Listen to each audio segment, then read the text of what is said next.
ਦੋਸਤੋ ਪੰਜਾਬੀ ਟ੍ਰਿਬਿਊਨ ਦੇ ਰੋਜ਼ਾਨਾ ਪ੍ਰੋਗਰਾਮ ਵੇਲੇ ਦੀ ਗੱਲ ਵਿੱਚ ਤੁਹਾਡਾ ਸਵਾਗਤ ਹੈ। ਮੈਂ ਆਤਿਸ਼ ਗੁਪਤਾ ਤੁਹਾਡੇ ਸਾਹਮਣੇ ਹਾਜ਼ਰ ਹਾਂ ਤੇ ਅੱਜ ਅਸੀਂ ਗੱਲ ਕਰਾਂਗੇ ਕੈਂਸਰ ਦੀ ਰੋਕਥਾਮ ਲਈ ਲੋੜੀਂਦੇ ਪ੍ਰਬੰਧਾਂ ਦੀ ਲੋੜ।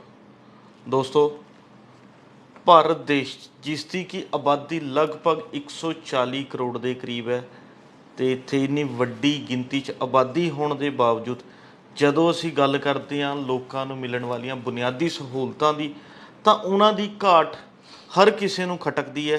ਕਿਉਂਕਿ ਜੇ ਅਸੀਂ ਦੇਖੀਏ ਤਾਂ ਸਾਡੇ ਚਾਹੇ ਸਿਹਤ ਪ੍ਰਬੰਧਾਂ ਦੀ ਗੱਲ ਕਰ ਲਈਏ, ਸਿੱਖਿਆ ਦੀ ਗੱਲ ਕਰ ਲਈਏ, ਲੋਕਾਂ ਨੂੰ ਭਰਪੇਟ ਭੋਜਨ ਮੁਹੱਈਆ ਕਰਵਾਉਣ ਦੀ ਗੱਲ ਕਰ ਲਈਏ, ਰੁਜ਼ਗਾਰ ਮੁਹੱਈਆ ਕਰਵਾਉਣ ਦੀ ਗੱਲ ਕਰ ਲਈਏ, ਜਾਂ ਹੋਰ ਇਸ ਤਰ੍ਹਾਂ ਦੇ ਜਿੰਨੇ ਵੀ ਬੁਨਿਆਦੀ ਕੰਮ ਨੇ ਜਿਹੜੇ ਕਿ ਇੱਕ ਵਿਅਕਤੀ ਨੂੰ ਜੀਵਨ ਜਿਉਣ ਲਈ ਕਹਿ ਲਓ, ਜੀਵਨ ਬਤੀਤ ਕਰਨ ਲਈ ਕਹਿ ਲਓ ਜ਼ਰੂਰੀ ਨੇ, ਤਾਂ ਉਹਨਾਂ ਸਾਰੀਆਂ ਚੀਜ਼ਾਂ 'ਚ ਕਿਤੇ ਨਾ ਕਿਤੇ ਕਮੀ ਦਿਖਦੀ ਹੈ।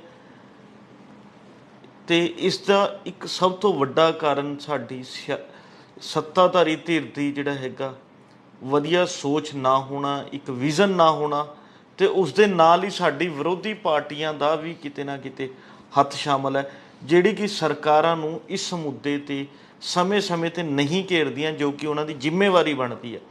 ਕਿਉਂਕਿ ਸੱਤਾਧਾਰੀ ਧਿਰ ਦਾ ਕੰਮ ਹੁੰਦਾ ਹੈ ਵੀ ਕਿ ਲੋਕਾਂ ਦੇ ਹਿੱਤ 'ਚ ਕੰਮ ਕਰਨਾ, ਫੈਸਲੇ ਲੈਣਾ, ਅਤੇ ਵਿਰੋਧੀ ਧਿਰ ਦਾ ਮੁੱਖ ਕੰਮ ਇਹੀ ਹੈ ਵੀ ਸਰਕਾਰ ਦੀ ਕਮੀਆਂ ਨੂੰ ਸਰਕਾਰ ਅੱਗੇ ਰੱਖਣਾ, ਸਰਕਾਰ ਨੂੰ ਗਿਣਵਾਉਣਾ, ਤਾਂ ਜੋ ਸਰਕਾਰ ਜਿਹੜੀ ਹੈ ਲੋਕ ਹਿੱਤ 'ਚ ਕੰਮ ਕਰ ਸਕੇ। ਪਰ ਅੱਜ ਦੇ ਸਮੇਂ ਸੱਤਾਧਾਰੀ ਧਿਰ ਅਤੇ ਵਿਰੋਧੀ ਧਿਰ ਦੋਵੇਂ ਹੀ ਜਿਹੜਾ ਹੈਗੇ ਆਪਣੀ ਵੋਟ ਬੈਂਕ ਨੂੰ ਮੁੱਖ ਰੱਖਦਿਆਂ, ਤਾਂ ਚਾਹੇ ਉਹ ਜਾਤ ਪਾਤ ਦੀ ਗੱਲ ਕਰ ਲਓ, ਧਰਮ ਦੀ ਗੱਲ ਕਰ ਲਓ, ਫਿਰਕਾ ਪ੍ਰਸਤੀ ਦੀ ਗੱਲ ਕਰ ਲਓ, ਜਾਂ ਹੋਰ ਵੱਖ-ਵੱਖ ਮੁੱਦਿਆਂ ਦੀ ਗੱਲ ਕਰ ਲਓ, ਉਹਨਾਂ ਬਾਰੇ ਰਾਜਨੀਤੀ ਕਰਨ ਲੱਗੇ ਹੋਏ ਨੇ। ਪਰ ਜਦੋਂ ਲੋਕਾਂ ਨੂੰ ਮਿਲਣ ਵਾਲੀ ਬੁਨਿਆਦੀ ਸਹੂਲਤਾਂ ਦੀ ਗੱਲ ਹੁੰਦੀ ਹੈ ਤਾਂ ਉਸ ਬਾਰੇ ਕੋਈ ਵੀ ਗੱਲ ਕਰਨ ਨੂੰ ਤਿਆਰ ਨਹੀਂ ਹੈ। ਗੱਲਾਂ ਕਰਦੇ ਨੇ ਚੋਣਾਂ ਦੇ ਸਮੇਂ, ਕੁਝ ਦਿਨ ਕੀਤੀਆਂ, ਲੋਕਾਂ ਨਾਲ ਵੱਡੇ ਵੱਡੇ ਵਾਅਦੇ ਕੀਤੇ, ਪਰ ਜਿਵੇਂ ਹੀ ਚੋਣਾਂ ਖਤਮ ਹੁੰਦੀਆਂ ਨੇ ਉਸ ਦੇ ਨਾਲ ਹੀ ਇਹੋ ਜਿਹੀ ਸਾਰੀਆਂ ਗੱਲਾਂ ਖਤਮ ਹੋ ਜਾਂਦੀਆਂ ਨੇ। ਵੈਸੇ ਤਾਂ ਚੋਣਾਂ ਖਤਮ ਹੁੰਦੇ ਹੀ ਜਿਹੜੇ ਆਗੂ ਹਾਰ ਜਾਂਦੇ ਨੇ ਉਹ ਜ਼ਿਆਦਾਤਰ ਲੋਕਾਂ ਤੋਂ ਹੀ ਕੱਟ ਜਾਂਦੇ ਨੇ, ਲੋਕਾਂ ਦੀ ਗੱਲ ਕਰਨਾ ਹੀ ਬੰਦ ਕਰ ਜਾਂਦੇ ਨੇ। ਪਰ ਦੋਸਤੋ, ਇਹਨਾਂ ਕਰਕੇ ਲੋਕਾਂ ਦਾ ਬਹੁਤ ਨੁਕਸਾਨ ਹੁੰਦਾ ਹੈ। ਅਤੇ ਜਿਵੇਂ ਕਿ ਅੱਜ ਆਪਾਂ ਗੱਲ ਕੈਂਸਰ ਬਾਰੇ ਕਰ ਰਹੇ ਹਾਂ, ਕਿਉਂਕਿ ਕੈਂਸਰ ਵੀ ਇੱਕ ਸਿਹਤ ਸਹੂਲਤਾਂ ਨਾਲ ਜੁੜਾ ਹੋਇਆ ਵੱਡਾ ਮਸਲਾ ਹੈ। ਅਤੇ ਆਪਾਂ ਜ਼ਿਕਰ ਕਰਕੇ ਹੀ ਹਟੇ ਹਾਂ ਵੀ ਕਿ ਪੰਜਾਬ ਹੀ ਨਹੀਂ ਦੇਸ਼ ਭਰ ਦੇ ਵਿੱਚ ਜੋ ਲੋਕਾਂ ਨੂੰ ਸਿਹਤ ਸਹੂਲਤਾਵਾਂ ਮਿਲਣੀਆਂ ਚਾਹੀਦੀਆਂ, ਅਸੀਂ ਉਸਦੇ ਨੇੜੇ ਤੇੜੇ ਵੀ ਨਹੀਂ ਖੜਦੇ, ਉਹ ਨਹੀਂ ਮਿਲ ਪਾਉਂਦੀਆਂ, ਜਿਸ ਕਰਕੇ ਵੱਡੀ ਗਿਣਤੀ 'ਚ ਲੋਕ ਖੱਜਲ ਖੁਆਰ ਹੁੰਦੇ ਨੇ, ਲੋਕਾਂ ਦੀ ਫੌਤ ਹੋ ਜਾਂਦੀ ਹੈ, ਬਹੁਤ ਕੁਝ ਹੁੰਦਾ ਹੈ। ਪਰ ਜਦੋਂ ਅਸੀਂ ਗੱਲ ਕੈਂਸਰ ਦੀ ਕਰਦੇ ਹਾਂ ਤਾਂ ਕੈਂਸਰ ਦੇ ਕੇਸਾਂ ਦੀ ਗਿਣਤੀ ਦੇ ਵਿੱਚ ਵੀ ਭਾਰਤ ਦੇਸ਼ ਜਿਹੜਾ ਹੈਗਾ ਉਹ ਦੁਨੀਆ ਦੇ ਉਹਨਾਂ ਮੁਲਕਾਂ 'ਚ ਸ਼ਾਮਲ ਹੁੰਦਾ ਜਾ ਰਿਹਾ ਜਿੱਥੇ ਕਿ ਵੱਡੀ ਗਿਣਤੀ 'ਚ ਕੈਂਸਰ ਦੇ ਮਰੀਜ਼ ਨੇ। ਇੰਨਾ ਹੀ ਨਹੀਂ, ਇੱਕ ਆંકੜਾ ਤਾਂ ਇਹ ਵੀ ਨਿਕਲ ਕੇ ਸਾਹਮਣੇ ਆਇਆ ਵੀ ਕਿ ਭਾਰਤ ਦੇਸ਼ ਦੇ ਵਿੱਚ ਜਿਹੜਾ ਹੈਗਾ ਕੈਂਸਰ ਨਾਲ ਫੌਤਾਂ ਦੀ ਗਿਣਤੀ ਦਾ ਆંકੜਾ ਦੁਨੀਆ ਭਰ ਦੇ ਵਿੱਚ ਵੱਡੀ ਗਿਣਤੀ 'ਚ ਜਿੰਨੇ ਵੀ ਮੁਲਕ ਨੇ ਉਹਨਾਂ ਨਾਲੋਂ ਵੱਧ ਹੈ। ਭਾਰਤ ਦੇ ਵਿੱਚ ਕੈਂਸਰ ਕਰਕੇ ਬਹੁਤ ਜ਼ਿਆਦਾ ਮੌਤਾਂ ਹੁੰਦੀਆਂ ਨੇ, ਇਹ ਇੱਕ ਆંકੜਾ ਨਿਕਲ ਕੇ ਸਾਹਮਣੇ ਆਇਆ। ਪਰ ਇਸ ਦੇ ਨਾਲ ਹੀ ਇੱਕ ਚੀਜ਼ ਹੋਰ ਜਿਹੜਾ ਹੈਗਾ ਆંકੜਾ ਸਾਹਮਣੇ ਆਇਆ ਵੀ ਕਿ ਭਾਰਤ ਦੇਸ਼ ਦੇ ਵਿੱਚ ਕੈਂਸਰ ਦੇ ਕੇਸ ਕਿਵੇਂ ਵੱਧ ਰਹੇ ਨੇ। ਇਹ ਜਿਹੜੇ ਸਾਡੇ ਕੇਂਦਰੀ ਸਿਹਤ ਮੰਤਰੀ ਨੇ ਮਨਸੁਖ ਮਾਂਡਵੀਆ, ਉਹਨਾਂ ਵੱਲੋਂ ਦਸੰਬਰ 2022 ਦੇ ਵਿੱਚ ਵੀ ਇਸ ਦਾ ਜ਼ਿਕਰ ਕੀਤਾ ਗਿਆ ਸੀ। ਅਤੇ ਹੁਣ ਵੀ ਜਿਹੜਾ ਮੌਨਸੂਨ ਦਾ ਸੈਸ਼ਨ ਚੱਲ ਰਿਹਾ ਉਸ 'ਚ ਜਿਹੜਾ ਹੈਗਾ ਇੱਕ ਆંકੜਾ ਪਿਛਲੇ ਦਿਨੀ ਪੇਸ਼ ਕੀਤਾ ਗਿਆ ਜੋ ਕਿ ਬੜਾ ਹੈਰਾਨੀਜਨਕ ਹੈ, ਦਿਲ ਦੇ ਲਾਉਣ ਵਾਲਾ ਹੈ, ਜਿਸ ਦੇ ਵਿੱਚ ਸਪਸ਼ਟ ਤੌਰ 'ਤੇ ਦੱਸਿਆ ਗਿਆ ਵੀ ਕਿ ਸਾਲ 2022 ਵਿੱਚ ਭਾਰਤ ਦੇਸ਼ ਦੇ ਵਿੱਚ 14,61,000 ਕੈਂਸਰ ਦੇ ਮਰੀਜ਼ ਜਿਹੜੇ ਨੇ ਸਾਹਮਣੇ ਆਏ ਸੀ। ਅਤੇ ਇਹ ਬਹੁਤ ਵੱਡਾ ਆંકੜਾ, ਕੋਈ ਛੋਟਾ ਨਹੀਂ ਹੈ।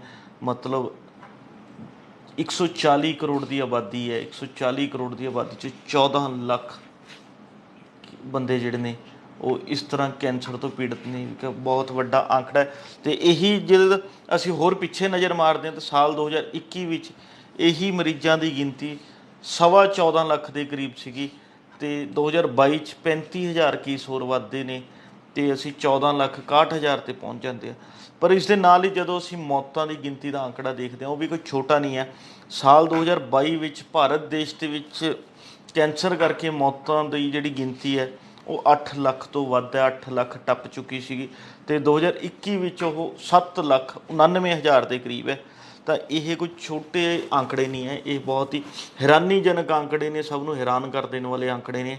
ਤੇ ਸਾਡੀਆਂ ਸਰਕਾਰਾਂ ਤੇ ਰਾਜਨੀਤਿਕ ਪਾਰਟੀਆਂ ਇਸ ਬਾਰੇ ਕੁਝ ਸੋਚਣ ਨੂੰ ਤਿਆਰ ਨਹੀਂ ਹੈ, ਗੱਲਬਾਤ ਕਰਨ ਨੂੰ ਤਿਆਰ ਨਹੀਂ ਹੈ ਤੇ ਇਸ ਬਾਰੇ ਜੋ ਕਿ ਸੋਚਣਾ ਚਾਹੀਦਾ। ਪਰ ਜਦੋਂ ਅਸੀਂ ਇਸ ਦੇ ਨਾਲ ਹੀ ਹੋਰ ਸਿਹਤ ਪ੍ਰਬੰਧਾਂ ਦੀ ਗੱਲ ਕਰਦੇ ਹਾਂ ਜਾਂ ਕਿਹੋ ਜਿਹੀ ਸਹੂਲਤਾਂ ਸਾਡੇ ਦੇਸ਼ 'ਚ ਮਿਲ ਰਹੀਆਂ ਨੇ, ਤਾਂ ਇੱਕ ਚੀਜ਼ ਸਪਸ਼ਟ ਹੈ ਵੀ ਕਿ ਪਹਿਲਾਂ ਤਾਂ ਸਾਡੇ ਦੇਸ਼ 'ਚ ਸਿਹਤ ਸਹੂਲਤਾਵਾਂ ਜਿਹੜੀਆਂ ਉਹ ਲੋਕਾਂ ਨੂੰ ਸਹੀ ਢੰਗ ਨਾਲ ਨਹੀਂ ਮਿਲ ਪਾਉਂਦੀਆਂ। ਸਾਡਾ ਸਰਕਾਰੀ ਸਿਹਤ ਸਿਸਟਮ ਹੈ ਜਿਹੜਾ ਉਹ ਬਹੁਤ ਉਸਦੇ ਮਾੜੇ ਹਾਲ ਨੇ, ਡਿਸਪੈਂਸਰੀਆਂ ਦੇ ਬਹੁਤ ਮਾੜੇ ਹਾਲ ਨੇ। ਜ਼ਿਲ੍ਹਾ ਲੈਵਲ ਦੇ ਹਸਪਤਾਲਾਂ ਦੀ ਗੱਲ ਕਰ ਲਈਏ, ਸਾਡੇ ਕੋਲ ਇਸ ਤੋਂ ਇਲਾਵਾ ਸਪੈਸ਼ਲਿਸਟ ਹਸਪਤਾਲਾਂ ਦੀ ਤਾਂ ਬਹੁਤ ਹੀ ਗਿਣਤੀ ਘੱਟ ਹੈ ਵੀ ਕਿਆ ਇਹ ਕੈਂਸਰ ਸਪੈਸ਼ਲਿਸਟ ਹੌਸਪੀਟਲ ਨੇ ਜਾਂ ਇਹ ਹੋਰ ਕਿਸੇ ਇੱਕ ਵਿਸ਼ੇਸ਼ ਬਿਮਾਰੀ ਨਾਲ ਜੁੜਿਆ ਹੋਇਆ ਹਸਪਤਾਲ ਹੈ। ਸਾਡੇ ਇਹੋ ਜਿਹੀ ਚੀਜ਼ਾਂ ਤਾਂ ਹੈ ਹੀ ਨਹੀਂ। ਪਰ ਵੈਸੇ ਵੀ ਸਾਡੇ ਸਰਕਾਰੀ ਹਸਪਤਾਲਾਂ 'ਚ ਜਿਹੜਾ ਹੈਗਾ ਬਹੁਤ ਹੀ ਜਿਹੜਾ ਹੈਗਾ ਮਾੜੇ ਹਾਲਾਤ ਨੇ। ਪਰ ਦੋਸਤੋ ਇਹਦੇ ਨਾਲ ਅਸੀਂ ਇੱਕ ਗੱਲ ਹੋਰ ਦੱਸਣੀ ਚਾਹਾਂਗੇ ਕਿ ਸਾਲ 2022 'ਚ ਇੱਕ ਫਿੱਕੀ EY ਅਧਿਐਨ ਹੋਇਆ ਸੀਗਾ।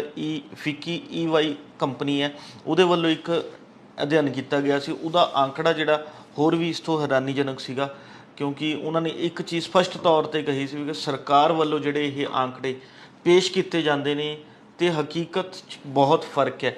ਉਹਨਾਂ ਦਾ ਕਹਿਣਾ ਸੀਗਾ ਵੀ ਕਿ ਸਰਕਾਰ ਵੱਲੋਂ ਜਿਹੜਾ ਇਹ ਆંકੜਾ ਦਿੱਤਾ ਗਿਆ ਤਾਂ ਕੁਝ ਵੀ ਨਹੀਂ ਹੈ, ਜਦੋਂ ਹਕੀਕਤ ਦੇ ਆંકੜੇ ਇਸ ਤੋਂ 2 ਤੋਂ 3 ਗੁਣਾ ਵੱਧ ਨੇ। ਤਾਂ ਦੋਸਤੋ ਇਹ ਬਹੁਤ ਹੀ ਹੈਰਾਨੀਜਨਕ ਗੱਲ ਹੈ ਅਤੇ ਇਹ ਕੇਂਦਰੀ ਸਿਹਤ ਮੰਤਰਾਲਾ ਵੀ ਗੱਲ ਮੰਨਦਾ ਹੈ ਵੀ ਕਿ ਸਾਡੇ ਦੇਸ਼ 'ਚ ਜਿਹੜੀ ਹੈਗੀ 12.8% ਦੀ ਦਰ ਨਾਲ ਕੈਂਸਰ ਮਰੀਜ਼ਾਂ ਦੀ ਗਿਣਤੀ ਵੱਧ ਰਹੀ ਹੈ। ਪਰ ਜਦੋਂ ਇਹ ਚੀਜ਼ ਜਦੋਂ ਕੇਂਦਰ ਸਰਕਾਰ ਖੁਦ ਮੰਨ ਰਹੀ ਹੋਵੇ, ਸਾਡੀ ਸਰਕਾਰ ਮੰਨ ਰਹੀ ਹੋਵੇ ਵੀ ਕਿ 12% ਦੀ ਦਰ ਨਾਲ ਸਾਡੇ ਕੈਂਸਰ ਦੇ ਮਰੀਜ਼ਾਂ ਦੀ ਗਿਣਤੀ ਵੱਧ ਰਹੀ ਹੈ, ਪਰ ਦੂਜੇ ਪਾਸੇ ਦੇਖਿਆ ਜਾਵੇ ਤਾਂ ਅਸੀਂ ਕੀ ਉਸ ਹਿਸਾਬ ਸਿਰ ਸਿਹਤ ਸਹੂਲਤਾਵਾਂ ਦੇ ਰਹੇ ਹਾਂ, ਲੋਕਾਂ ਨੂੰ ਉਸ ਤਰ੍ਹਾਂ ਦੇ ਪ੍ਰਬੰਧ ਮੁਹੱਈਆ ਕਰਵਾ ਰਹੇ ਹਾਂ? ਇਹੋ ਜਿਹਾ ਕੁਝ ਨਹੀਂ ਹੋ ਰਿਹਾ।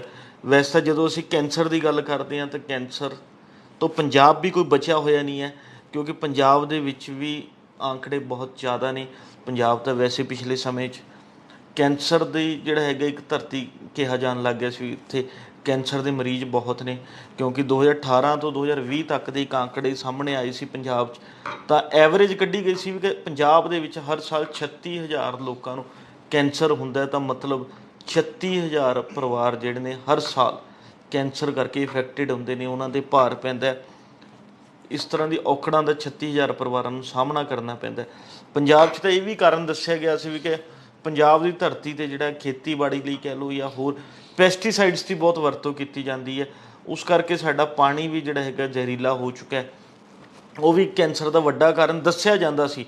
ਪਰ ਜਦੋਂ ਸਰਕਾਰ ਵੱਲੋਂ ਇਸ ਬਾਰੇ ਅਧਿਐਨ ਕਰਵਾਇਆ ਗਿਆ ਤਾਂ ਇਹ ਗੱਲ ਪੂਰੇ ਰੂਪ 'ਚ ਹਕੀਕਤ ਨਹੀਂ ਆਈ ਵੀ ਕਿ ਇਹ ਸਾਰੇ ਕੇਸਾਂ 'ਚ ਇਹ ਗੱਲ ਨਹੀਂ ਕਿਹਾ ਜਾ ਸਕਦਾ ਵੀ ਕਿ ਇਹ ਗੱਲ ਮੰਨੀ ਗਈ ਸੀ ਵੀ ਕਿ ਕੁਝ ਮਾਮਲੇ ਜਿਹੜੇ ਨੇ ਇਸ ਕਰਕੇ ਹੁੰਦੇ ਜ਼ਰੂਰ ਨੇ, ਪਰ ਸਾਰੇ ਕੇਸਾਂ 'ਚ ਇਹ ਚੀਜ਼ ਲਾਗੂ ਨਹੀਂ ਹੁੰਦੀ। ਅਤੇ ਇਸ ਤੋਂ ਬਾਅਦ ਵੀ ਕਈ ਤਰ੍ਹਾਂ ਦੇ ਵਿਵਾਦ ਜਿਹੜੇ ਨੇ ਉੱਠਦੇ ਰਹੇ ਨੇ। ਪਰ ਦੋਸਤੋ ਜਦੋਂ ਅਸੀਂ ਗੱਲ ਹੁਣ ਕੈਂਸਰ ਦੀ ਕਰ ਰਹੇ ਹਾਂ ਤਾਂ ਕੈਂਸਰ ਦਾ ਇਲਾਜ ਜਿਹੜਾ ਹੈਗਾ ਕੋਈ ਛੋਟਾ ਮੋਟਾ ਨਹੀਂ ਹੈ ਜਾਂ ਕੁਝ ਰੁਪਇਆਂ 'ਚ ਨਹੀਂ ਹੁੰਦਾ। ਕੈਂਸਰ ਦੇ ਇਲਾਜ 'ਤੇ ਲੱਖਾਂ ਰੁਪਏ ਲੱਗ ਜਾਂਦੇ ਨੇ, ਲੋਕਾਂ ਦਾ ਘਰ-ਬਾਰ ਤੱਕ ਵਿਕ ਜਾਂਦਾ ਹੈ। ਉਸ ਦੇ ਬਾਵਜੂਦ ਜਿਹੜਾ ਹੈਗਾ ਉਹਨਾਂ ਦੇ ਪਰਿਵਾਰ ਦਾ ਜੀਅ ਜਿਹੜਾ ਹੈਗਾ ਬਚ ਨਹੀਂ ਪਾਉਂਦਾ, ਆਖਿਰਕਾਰ ਉਸ ਦੀ ਕਿਸੇ ਨਾ ਕਿਸੇ ਕਾਰਨ ਫੌਤ ਹੋ ਜਾਂਦੀ ਹੈ ਅਤੇ ਉਸ ਦੇ ਕਰਕੇ ਜਿਹੜਾ ਹੈਗਾ ਉਸ ਪਰਿਵਾਰ ਦਾ ਸਾਰੀ ਜ਼ਿੰਦਗੀ ਦਾ ਆਰਥਿਕ ਸਿਸਟਮ ਕਹਿ ਲਓ, ਉਹਦਾ ਸਮਾਜਿਕ ਤਾਣਾ ਬਾਣਾ ਹਿੱਲ ਜਾਂਦਾ। ਪਰ ਇਹੋ ਜਿਹਾ ਹੁੰਦਾ ਕਿਉਂ ਹੈ? ਇਸ ਦੇ ਪਿੱਛੇ ਕੀ ਕਾਰਨ ਨੇ? ਕੀ ਸਾਡੀਆਂ ਸਰਕਾਰਾਂ ਨੇ ਕਦੀ ਇਸ ਬਾਰੇ ਸੋਚਣ ਦੀ ਕੋਸ਼ਿਸ਼ ਕੀਤੀ ਹੈ ਵੀ ਕਿ ਕੈਂਸਰ ਦੇ ਮਰੀਜ਼ਾਂ ਦੀ ਜਦੋਂ ਅਸੀਂ ਦੇਖਦੇ ਹਾਂ, ਰਿਪੋਰਟਾਂ ਦੇਖਦੇ ਹਾਂ, ਹਸਪਤਾਲਾਂ 'ਚ ਗੱਲ ਕਰਦੇ ਹਾਂ, ਸਿਹਤ ਮਾਹਰਾਂ ਨਾਲ ਗੱਲ ਕਰਦੇ ਹਾਂ, ਤਾਂ ਇੱਕ ਚੀਜ਼ ਸਪਸ਼ਟ ਤੌਰ 'ਤੇ ਨਿਕਲ ਕੇ ਸਾਹਮਣੇ ਆਉਂਦੀ ਹੈ ਕਿ ਸਾਡੇ ਦੇਸ਼ 'ਚ ਜੀ ਕੈਂਸਰ ਦੇ ਮਰੀਜ਼ਾਂ ਨੂੰ ਸ਼ੁਰੂਆਤੀ ਦੌਰ 'ਤੇ ਪਤਾ ਹੀ ਨਹੀਂ ਲੱਗਦਾ ਵੀ ਕਿ ਉਹਨਾਂ ਨੂੰ ਕੈਂਸਰ ਹੈ, ਜਾਂ ਫਸਟ ਸਟੇਜ 'ਤੇ ਪਤਾ ਹੀ ਨਹੀਂ ਲੱਗਦਾ। ਜਾ ਕੇ ਪਤਾ ਕਦੋਂ ਲੱਗਦਾ? ਸੈਕਿੰਡ ਸਟੇਜ ਤੋਂ ਬਾਅਦ, ਜਦੋਂ ਥਰਡ ਸਟੇਜ ਦੇ ਵਿੱਚ ਐਂਟਰ ਕਰਦੇ ਨੇ ਵੀ ਕਿ ਹਾਂਜੀ ਉਹਨਾਂ ਦਾ ਸਰੀਰ ਦੇ ਵਿੱਚ ਹੁਣ ਕੈਂਸਰ ਇੰਨਾ ਕੁ ਫੈਲ ਚੁੱਕਾ ਜਾਂ ਕੈਂਸਰ ਇੰਨੀ ਕੁ ਵੱਡੀ ਬਿਮਾਰੀ ਬਣ ਚੁੱਕਾ ਜਿਸ ਦਾ ਕਿ ਇਲਾਜ ਹੋਣਾ ਮੁਸ਼ਕਿਲ ਹੀ ਨਹੀਂ ਹੈ। ਪਰ ਫਿਰ ਵੀ ਸਾਡੇ ਕੁਝ ਨਿੱਜੀ ਹਸਪਤਾਲ ਇਹੋ ਜਿਹੇ ਨੇ ਜਿਹੜੇ ਕਿ ਪੈਸੇ ਇਕੱਠੇ ਕਰਨ ਦੇ ਲਾਲਚ ਵਿੱਚ ਕਹਿ ਲਓ ਜਾਂ ਇੱਕ ਪੈਸੇ ਕਮਾਉਣ ਦੇ ਲਾਲਚ ਦੇ ਵਿੱਚ ਲੋਕਾਂ ਨੂੰ ਝੂਠੇ ਦਿਲਾਸੇ ਦਿੰਦੇ ਨੇ ਅਤੇ ਉਹਨਾਂ ਤੋਂ ਲੱਖਾਂ ਰੁਪਏ ਜਿਹੜੇ ਨੇ ਐਠਣ ਦਾ ਕੰਮ ਕਰਦੇ ਨੇ। ਪਰ ਫਿਰ ਵੀ ਉਹਨਾਂ ਦੇ ਪਰਿਵਾਰਕ ਜੀ ਦੀ ਜਿਹੜਾ ਹੈਗਾ ਬਚ ਨਹੀਂ ਪਾਉਂਦਾ, ਉਸਦੀ ਜਿਹੜਾ ਹੈਗਾ ਕਿਤੇ ਨਾ ਕਿਤੇ ਇਹੋ ਜਿਹੀ ਦਿੱਕਤਾਂ ਕਰਕੇ ਮੌਤ ਹੋ ਜਾਂਦੀ ਆ। ਪਰ ਦੋਸਤੋ ਇਹੋ ਜਿਹੇ ਸਾਰੇ ਹਾਲਾਤਾਂ ਦੇ ਵਿੱਚ ਸਭ ਤੋਂ ਪਹਿਲਾਂ ਤਾਂ ਸਰਕਾਰ ਨੂੰ ਚਾਹੀਦਾ ਵੀ ਕਿ ਲੋਕਾਂ ਨੂੰ ਇਹੋ ਜਿਹੀ, ਜਦੋਂ ਸਾਡੇ ਦੇਸ਼ ਦੇ ਵਿੱਚ ਇੰਨੀ ਵੱਡੀ ਗਿਣਤੀ 'ਚ ਕੈਂਸਰ ਦੇ ਮਰੀਜ਼ ਵੱਧਦੇ ਜਾ ਰਹੇ ਨੇ, ਤਾਂ ਉਸ ਦਾ ਇਲਾਜ ਜਿਹੜਾ ਸਰਕਾਰੀ ਪੱਧਰ 'ਤੇ ਮੁਹੱਈਆ ਕਰਵਾਇਆ ਜਾਣਾ ਚਾਹੀਦਾ, ਕਿਉਂਕਿ ਸਿਹਤ ਸਹੂਲਤਾਵਾਂ ਲੋਕਾਂ ਨੂੰ ਮੁਹੱਈਆ ਕਰਵਾਉਣਾ ਇੱਕ ਸਰਕਾਰ ਦੀ ਬੇਸਿਕ ਡਿਊਟੀ ਬਣਦੀ ਹੈ ਵੀ ਕਿ ਕਿਸੇ ਨੂੰ ਵੀ ਜਿਹੜਾ ਹੈਗਾ ਲੋੜੀਂਦੇ ਸਿਹਤ ਸਹੂਲਤਾਵਾਂ ਦੇਣਾ, ਸਿੱਖਿਆ ਦਾ ਪ੍ਰਬੰਧ ਕਰਵਾਉਣਾ, ਇਹ ਸਾਡੀ ਸਰਕਾਰਾਂ ਦੀ ਮੋਰਲ ਡਿਊਟੀ ਹੈ, ਉਹਨਾਂ ਦੀ ਸੰਵਿਧਾਨਕ ਡਿਊਟੀ ਵੀ ਕਹਿ ਸਕਦੇ ਹਾਂ ਇਸ ਨੂੰ। ਤਾਂ ਲੋੜ ਇਹੀ ਹੈ ਕਿ ਪਹਿਲਾਂ ਤਾਂ ਸਰਕਾਰਾਂ ਨੂੰ ਚਾਹੀਦਾ ਵੀ ਕਿ ਉਹ ਇਸ ਬਾਰੇ ਲੋੜੀਂਦੇ ਪ੍ਰਬੰਧ ਕਰਨ। ਉਸ ਤੋਂ ਬਾਅਦ ਦੂਜੀ ਗੱਲ ਇੱਕ ਚੀਜ਼ ਹੋਰ ਹੈ ਵੀ ਕਿ ਸਰਕਾਰਾਂ ਨੂੰ ਚਾਹੀਦਾ ਵੀ ਕਿ ਉਹ ਕੋਈ ਇਹੋ ਜਿਹੀ ਕਮੇਟੀ ਬਣਾਉਣ, ਇਹੋ ਜਿਹਾ ਕੋਈ ਸਿਸਟਮ ਬਣਾਉਣ, ਕੋਈ ਬੋਰਡ ਬਣਾਉਣ, ਕੋਈ ਕਮਿਸ਼ਨ ਬਣਾਉਣ ਜਿਸ 'ਚ ਡਾਕਟਰ ਸ਼ਾਮਲ ਹੋਣ, ਮਾਹਰ ਸ਼ਾਮਲ ਹੋਣ, ਜਿਨ੍ਹਾਂ ਵੱਲੋਂ ਇਸ ਤਰ੍ਹਾਂ ਦੇ ਕੈਂਸਰ ਪੀੜਤ ਪਰਿਵਾਰਾਂ ਨੂੰ ਕਹਿ ਲਓ ਜਾਂ ਪੀੜਤਾਂ ਨੂੰ ਕਹਿ ਲਓ, ਸਪਸ਼ਟ ਤੌਰ 'ਤੇ ਗੱਲਬਾਤ ਕੀਤੀ ਜਾਵੇ ਅਤੇ ਉਹਨਾਂ ਨੂੰ ਹਾਲਾਤ ਜਿਹੜੇ ਨੇ ਉਹ ਕਲੀਅਰ ਕੀਤੇ ਜਾਣ ਵੀ ਕਿ ਕੀ ਹਾਲਾਤ ਨੇ, ਕਿੱਥੇ ਦਾ ਸਿਸਟਮ ਕੀ ਹੈ, ਵੀ ਕਿ ਇਸ ਕੈਂਸਰ ਦੀ ਜਿਹੜੀ ਹੈਗੀ ਹੈ ਕਿਹੜੀ ਕਿਸਮ ਹੈ, ਕਿਸ ਤਰ੍ਹਾਂ ਦਾ ਕੈਂਸਰ ਹੈ, ਉਸ ਦੇ ਇਲਾਜ ਲਈ ਕਿੰਨਾ ਰੁਪਇਆ ਲੱਗੇਗਾ, ਇਲਾਜ ਤੋਂ ਬਾਅਦ ਜਿਹੜਾ ਹੈਗਾ ਕੀ ਬੰਦੇ ਦੇ ਜਿਉਣ ਦੀ ਕਿੰਨੇ ਕੁ ਦਿਨਾਂ ਦੀ ਸਮਰੱਥਾ ਹੈ, ਕੀ ਉਹਦੀ ਜਿਹੜਾ ਹੈਗਾ ਪੋਜ਼ੀਟਿਵ ਰੇਟ ਹੈ ਵੀ ਕਿ ਇਲਾਜ ਤੋਂ ਬਾਅਦ ਉਸ ਦੀ ਜ਼ਿੰਦਗੀ ਬਚ ਸਕਦੀ ਹੈ, ਨਹੀਂ ਬਚ ਸਕਦੀ। ਇਹੋ ਜਿਹੀ ਸਾਰੀ ਚੀਜ਼ਾਂ ਜਿਹੜੀਆਂ ਹੈਗੀਆਂ ਉਹਨਾਂ ਨੂੰ ਪਹਿਲੇ ਗੇੜੇ ਹੀ ਸਪਸ਼ਟ ਕਰ ਦੇਣੀਆਂ ਚਾਹੀਦੀਆਂ। ਜਦੋਂ ਕਿ ਸਾਡੇ ਇੱਥੇ ਡਾਕਟਰ ਕਹਿ ਲਓ ਸਾਰੇ ਨਹੀਂ ਹੈ, ਪਰ ਕੁਝ ਡਾਕਟਰਾਂ ਦਾ ਹਿੱਸਾ ਇਹੋ ਜਿਹਾ ਜਿਹੜਾ ਕਿ ਨਿੱਜੀ ਖੇਤਰ 'ਚ ਨਾਲ ਜੁੜਿਆ ਹੋਇਆ, ਉਹ ਪੀੜਤਾਂ ਨੂੰ ਜਿਹੜਾ ਹੈਗਾ ਸਥਿਤੀ ਸਪਸ਼ਟ ਹੀ ਨਹੀਂ ਕਰਦੇ ਵੀ ਕਿ ਹਾਲਾਤ ਹੈ ਕਿਹੋ ਜਿਹੇ, ਅਤੇ ਪਰਿਵਾਰਾਂ ਨੂੰ ਝੂਠੇ ਦਿਲਾਸੇ ਦੇ ਕੇ ਜਿਹੜਾ ਹੈਗਾ ਉਹਨਾਂ ਦਾ ਸਮਾਂ ਟਪਾਉਣ ਦਾ ਕੰਮ ਕਰਦੇ ਨੇ, ਜੋ ਕਿ ਬਹੁਤ ਹੀ ਮੰਦਭਾਗੀ ਗੱਲ ਹੈ। ਅਤੇ ਇਸ ਬਾਰੇ ਜਿਹੜਾ ਹੈਗਾ ਸਰਕਾਰਾਂ ਨੂੰ ਸੋਚਣਾ ਚਾਹੀਦਾ। ਪਰ ਜਦੋਂ ਦੋਸਤੋ ਅਸੀਂ ਇਸ ਤੋਂ ਨਾਲ ਹੀ ਜੁੜੀ ਹੋਈ ਚੀਜ਼ਾਂ ਹੋਰ ਦੇਖਦੇ ਹਾਂ ਕਿ ਕੈਂਸਰ ਦੇ ਕਾਰਨ ਕੀ ਰਹਿੰਦੇ ਨੇ, ਆਖਿਰਕਾਰ ਕੈਂਸਰ ਹੁੰਦਾ ਕਿਉਂ ਹੈ, ਕਿਉਂਕਿ ਵੈਸੇ ਤਾਂ ਕੈਂਸਰ ਬਹੁਤ ਕਿਸਮ ਦਾ, ਚਾਹੇ ਆਪਾਂ ਗੱਲ ਕਰ ਲਈਏ ਬਲੱਡ ਕੈਂਸਰ ਹੋ ਗਿਆ, ਬ੍ਰੈਸਟ ਕੈਂਸਰ ਹੋ ਗਿਆ, ਹੱਡੀਆਂ ਦਾ ਕੈਂਸਰ ਹੋ ਗਿਆ, ਦਿਮਾਗ ਦਾ ਕੈਂਸਰ ਹੋ ਗਿਆ, ਨਰਵਸ ਦਾ ਕੈਂਸਰ ਹੋ ਗਿਆ। ਕੈਂਸਰ ਦੀਆਂ ਸੈਂਕੜੇ ਕਿਸਮਾਂ ਜਿਹੜੀਆਂ ਹੈਗੀਆਂ ਦੇਖਣ ਨੂੰ ਮਿਲ ਸਕਦੀਆਂ, ਪਰ ਇਹਨਾਂ ਸਾਰੀਆਂ ਚੀਜ਼ਾਂ ਪਿੱਛੇ ਕਾਰਨ ਕੀ ਹੈ, ਇਹ ਹੁੰਦਾ ਕਿਉਂ ਹੈ, ਇਸ ਦਾ ਕਿਵੇਂ ਇਲਾਜ ਕਰਵਾਇਆ ਜਾ ਸਕਦਾ ਹੈ, ਇਸ ਬਾਰੇ ਜਿਹੜਾ ਹੈਗਾ ਸੋਚਣ ਦੀ ਅਤੇ ਜਾਣਨ ਦੀ ਲੋੜ ਹੈ। ਕਿਉਂਕਿ ਜ਼ਿਆਦਾਤਰ ਜਿਹੜਾ ਹੈਗਾ ਕੈਂਸਰ ਆਮ ਤੌਰ 'ਤੇ ਡਾਕਟਰ ਮੰਨਦੇ ਨੇ ਜੋ ਵੀ ਕਿ ਤੰਬਾਕੂ ਦਾ ਸੇਵਨ ਕਰਨ 'ਤੇ ਹੀ ਕੈਂਸਰ ਹੁੰਦਾ। ਇਸ ਤੋਂ ਇਲਾਵਾ ਉਹਨਾਂ ਦਾ ਕਹਿਣਾ ਇਹੀ ਹੁੰਦਾ ਕਿ ਜਿਹੜੇ ਡੱਬਾਬੰਦ ਖਾਣੇ ਹੁੰਦੇ ਨੇ ਉਹਨਾਂ ਕਰਕੇ ਵੀ ਕੈਂਸਰ ਦਾ ਕਿਤੇ ਵੱਡਾ ਕਾਰਨ ਬਣਦੇ ਨੇ, ਕਿਉਂਕਿ ਉਹਨਾਂ 'ਚ ਪ੍ਰੀਜ਼ਰਵੇਟਿਵ ਪਾਇਆ ਹੁੰਦਾ, ਜੋ ਕਿ ਇੱਕ ਕੀ ਕਹਿੰਦੇ ਆ ਖਾਣੇ ਦੀ ਖਾਣੇ ਦੀ ਜਿਹੜਾ ਹੈਗਾ ਉਹਨਾਂ ਦੀ ਉਸਦੀ ਮਿਆਦ ਵਧਾ ਦਿੰਦਾ ਵੀ ਕਿ ਉਸਨੂੰ ਕਈ ਦਿਨ ਤੱਕ ਅਸੀਂ ਖਾ ਸਕਦੇ ਹਾਂ। ਇਸ ਤੋਂ ਇਲਾਵਾ ਹੋਰ ਵੀ ਅਨੇਕਾਂ ਤਰ੍ਹਾਂ ਦੀ ਚੀਜ਼ਾਂ ਹੈ ਕਿ ਜਿਨ੍ਹਾਂ ਕਰਕੇ ਕੈਂਸਰ ਹੁੰਦਾ, ਅਤੇ ਸਾਡੇ ਲੋਕ ਉਹਨਾਂ ਚੀਜ਼ਾਂ ਵੱਲ ਜਿਹੜਾ ਹੈਗਾ ਘੱਟ ਹੱਥ ਪਾਉਣ ਦੀ ਥਾਂ 'ਤੇ ਜਾਂ ਉੱਧਰਲੇ ਪਾਸੇ ਘੱਟ ਜਾਣ ਦੀ ਥਾਂ 'ਤੇ ਵੱਡੀ ਗਿਣਤੀ 'ਚ ਲੋਕ ਅੱਜ ਤੰਬਾਕੂ ਦਾ ਸੇਵਨ ਕਰ ਰਹੇ ਨੇ, ਜੋ ਕਿ ਉਹਨਾਂ ਲਈ ਵੀ ਉਹਨਾਂ ਦੇ ਪਰਿਵਾਰ ਲਈ ਵੀ ਬਹੁਤ ਹਾਨੀਕਾਰਕ ਹੈ। ਇਸ ਲਈ ਲੋੜ ਇਹੀ ਹੈ, ਜਿੱਥੇ ਸਾਡੀ ਸਰਕਾਰਾਂ ਨੂੰ ਚਾਹੀਦਾ ਹੈ ਵੀ ਕਿਆ ਲੋੜੀਂਦੇ ਪ੍ਰਬੰਧ ਜਿਹੜੇ ਨੇ ਸਿਹਤ ਸਹੂਲਤਾਵਾਂ ਨੂੰ ਲੈ ਕੇ ਲੋਕਾਂ ਨੂੰ ਮੁਹੱਈਆ ਕਰਵਾਉਣੇ ਚਾਹੀਦੇ ਨੇ, ਉੱਥੇ ਲੋਕਾਂ ਦੀ ਜ਼ਿੰਮੇਵਾਰੀ ਵੀ ਬਣਦੀ ਹੈ। ਕਿਉਂਕਿ ਜਿਹੜੀ ਚੀਜ਼ਾਂ ਸਪਸ਼ਟ ਤੌਰ 'ਤੇ ਦਿਖ ਰਹੀਆਂ ਨੇ, ਚਾਹੇ ਉਹ ਤੰਬਾਕੂ ਹੈ, ਚਾਹੇ ਸ਼ਰਾਬ ਹੈ, ਚਾਹੇ ਹੋਰ ਨਸ਼ੀਲੇ ਪਦਾਰਥ ਹੈ, ਵੀ ਕਿ ਇਹ ਸਾਡੇ ਲਈ ਬਹੁਤ ਹੀ ਘਾਤਕ ਨੇ, ਸਾਡੇ ਜੀਵਨ ਲਈ ਬਹੁਤ ਹੀ ਜਿਹੜਾ ਹੈਗਾ ਨੁਕਸਾਨਦਾਇਕ ਸਾਬਿਤ ਹੋਣਗੇ। ਅੱਜ ਨਹੀਂ ਤਾਂ ਕੁਝ ਸਮੇਂ ਬਾਅਦ ਇਸ ਦਾ ਸਾਨੂੰ ਜਿਹੜਾ ਹੈਗਾ ਨੁਕਸਾਨ ਝੱਲਣਾ ਹੀ ਪੈ ਸਕਦਾ। ਤਾਂ ਇਹੋ ਜਿਹੀ ਚੀਜ਼ਾਂ ਦਾ ਸਾਨੂੰ ਗੁਰੇਜ਼ ਕਰਨ ਦੀ ਲੋੜ ਹੈ ਵੀ ਕਿ ਇਹਨਾਂ ਚੀਜ਼ਾਂ ਦੀ ਵਰਤੋਂ ਨਹੀਂ ਕਰਨੀ ਚਾਹੀਦੀ। ਅਤੇ ਆਖਿਰਕਾਰ ਕਿਉਂਕਿ ਜ਼ਿੰਦਗੀ ਜਿਹੜੀ ਹੈਗੀ ਆ ਉਹ ਹਰ ਬੰਦੇ ਨੂੰ ਰੋਜ਼-ਰੋਜ਼ ਨਹੀਂ ਮਿਲਦੀ, ਉਹ ਇੱਕੋ ਵਾਰ ਮਿਲਦੀ ਹੈ, ਅਤੇ ਉਸਨੂੰ ਖੁਸ਼ੀ ਜਿਹੜਾ ਹੈਗਾ ਜਿਉਣਾ ਚਾਹੀਦਾ। ਅਤੇ ਇਸ ਦੇ ਨਾਲ ਹੀ ਸਾਡੀ ਸਰਕਾਰਾਂ ਦੀ ਜ਼ਿੰਮੇਵਾਰੀ ਬਣਦੀ ਹੈ ਵੀ ਕਿ ਜਦੋਂ ਸਰਕਾਰਾਂ ਆਪ ਇਹੋ ਜਿਹੇ ਆંકੜੇ ਸਭ ਦੇ ਸਾਹਮਣੇ ਰੱਖ ਰਹੀਆਂ ਹੋਣ ਵੀ ਕਿ ਸਾਡੇ ਦੇਸ਼ 'ਚ ਕੈਂਸਰ ਮਰੀਜ਼ਾਂ ਦੀ ਗਿਣਤੀ ਇੰਨੀ ਵੱਧਦੀ ਜਾ ਰਹੀ ਹੈ, ਇੰਨੇ ਕੈਂਸਰ ਕਰਕੇ ਮੌਤਾਂ ਹੋ ਰਹੀਆਂ ਨੇ, ਤਾਂ ਉਹਨਾਂ ਦੀ ਰੋਕਥਾਮ ਦੇ ਪ੍ਰਬੰਧ ਮੁਹੱਈਆ ਕਰਵਾਉਣਾ ਵੀ ਸਰਕਾਰ ਦੀ ਜ਼ਿੰਮੇਵਾਰੀ ਹੈ। ਚਾਹੀਦਾ ਇਹੀ ਹੈ ਵੀ ਕਿ ਸਰਕਾਰ ਲੋਕਾਂ ਨੂੰ ਇਹੋ ਜਿਹੀ ਬਿਮਾਰੀਆਂ ਦੇ ਇਲਾਜ ਲਈ ਲੋੜੀਂਦੇ ਪ੍ਰਬੰਧ ਮੁਹੱਈਆ ਕਰਵਾ ਕੇ ਦੇਵੇ। ਪਰ ਦੇਖਣਾ ਇਹੀ ਹੋਵੇਗਾ, ਸਰਕਾਰਾਂ ਨੇ ਆંકੜੇ ਤਾਂ ਜਾਰੀ ਕਰ ਦਿੱਤੇ ਨੇ, ਕੀ ਇਹਨਾਂ ਆંકੜਿਆਂ ਦੇ ਆਧਾਰ 'ਤੇ ਕੋਈ ਇਲਾਜ ਲਈ ਇੱਕ ਹੋਰ ਪੁਖਤਾ ਪ੍ਰਬੰਧ ਕਰਦੀ ਹੈ ਸਰਕਾਰਾਂ, ਨਹੀਂ ਕਰਦੀਆਂ, ਇਹ ਤਾਂ ਆਉਣ ਵਾਲਾ ਸਮਾਂ ਹੀ ਦੱਸੇਗਾ। ਪਰ ਪੰਜਾਬੀ ਟ੍ਰਿਬਿਊਨ ਤੁਹਾਡੇ ਤੱਕ ਇਹੋ ਜਿਹੇ ਜਨਤਕ ਮੁੱਦਿਆਂ ਨੂੰ ਅਤੇ ਲੋਕਾਂ ਦੀਆਂ ਸਮੱਸਿਆਵਾਂ ਨੂੰ ਤੁਹਾਡੇ ਤੱਕ ਪਹੁੰਚਾਉਂਦਾ ਰਹੇਗਾ। ਕੱਲ੍ਹ ਨੂੰ ਇਸੇ ਸਮੇਂ ਫਿਰ ਮਿਲਾਂਗੇ। ਇੱਕ ਨਵੇਂ ਮੁੱਦੇ ਤੇ ਗੱਲਬਾਤ ਕਰਾਂਗੇ ਪ੍ਰੋਗਰਾਮ ਵੇਲੇ ਦੀ ਗੱਲ ਵਿੱਚ। ਧੰਨਵਾਦ।